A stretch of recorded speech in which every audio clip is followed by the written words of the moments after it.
Hey guys, so talking about right today, we're going to check some oil clearances. I have showed this on the 12 valve rebuild series, but I wanted to do it a separate video just for checking oil clearances on main journals, and then your rods will be done the same way.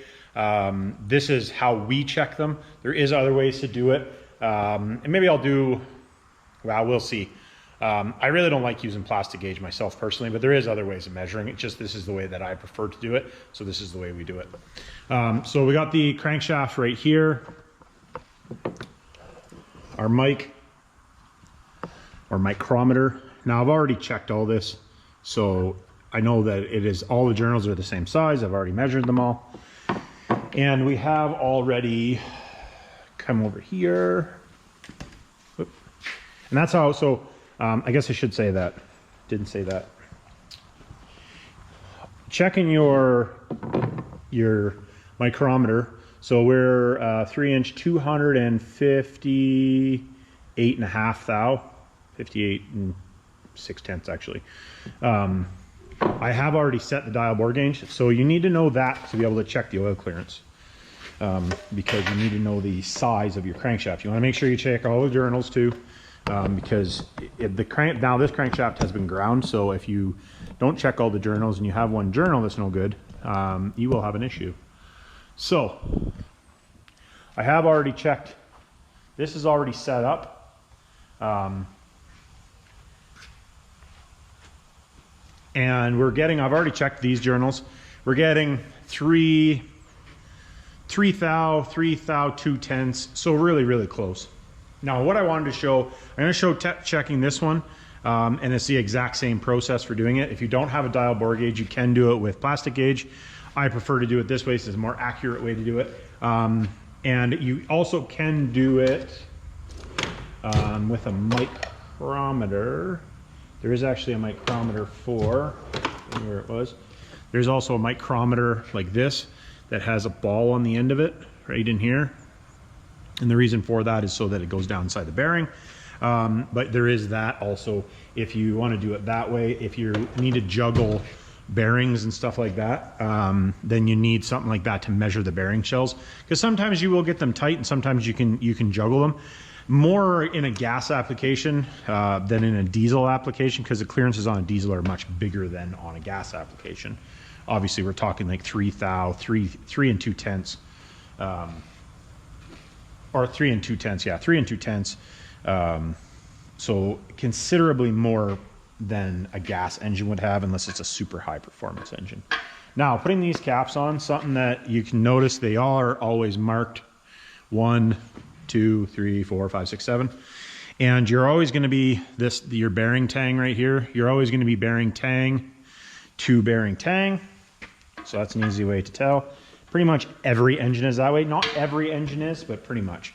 Now, what I always do when I'm doing these is I always wiggle them back and forth, because the dowels have to go in there, but you can hear it. You can hear it actually snap down. And wiggling it back and forth like that, if the bearing's not sitting just perfect, it seems to lock it in. What I do, I always put, this is just engine oil, a little bit of engine oil on that edge where the bolt goes around. And then a drop, literally a drop of oil on each one of the threads on the bolt. Wind your bolt in. Now you don't want to torque it with the impact gun. This is just a little impact gun, but just to tighten it down.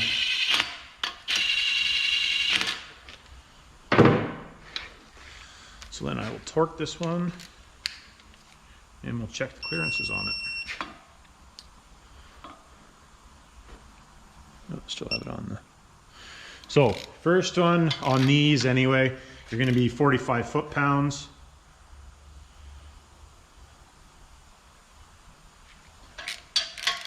The reason it's not going green is because I got it set for 66. That's the next.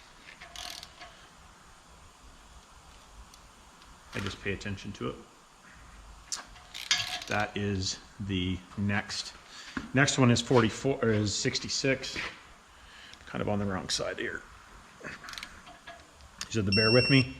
Kind of on the wrong side of the block here. We usually are. Kind of. We started moving some stuff around in the shop, so it's kind of I don't know where I'm coming or going here at the moment. Trying to get an area cleaned out. So now we're doing 90 degrees. The torque wrench it keeps track of it, being that it's a digital torque wrench, which is handy. I just gotta be careful that I don't knock that head off. Really not that bad to do when they don't move around, but when they move around, they're a little bit harder. So dial bore gauge. Make sure I got you guys in.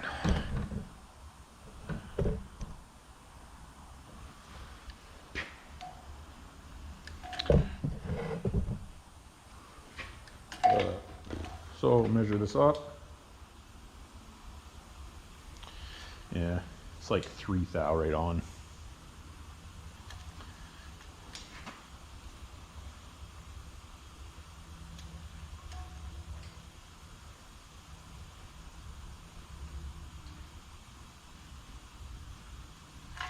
So something else that I wanted to mention,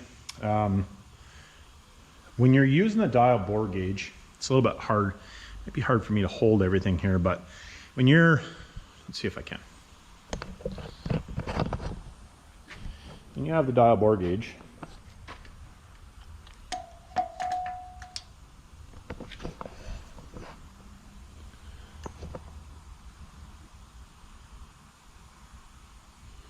hopefully you can see it there. Something that I wanted to mention though, so basically all you're doing with the dial bore gauge, for guys that have never used it, literally all you're doing is going up and down with it.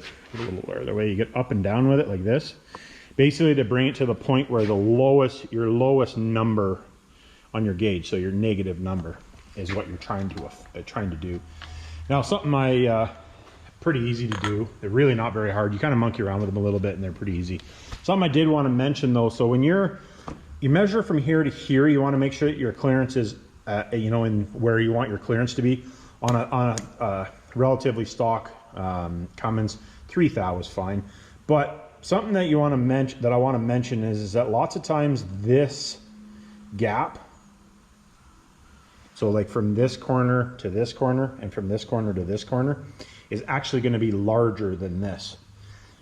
And the reason for that is that under load, under heavy load, the cap is actually going to pull up. And if it pulls up, or I shouldn't say pull up because we're upside down, is going to push down on it. The crankshaft's trying to shove these off, right? So this is actually going to go out of round a little bit. It's actually going to get a little bit smaller. So if you're measuring and you measure big in here, then it's not a huge deal, as long as it's like not super carried away.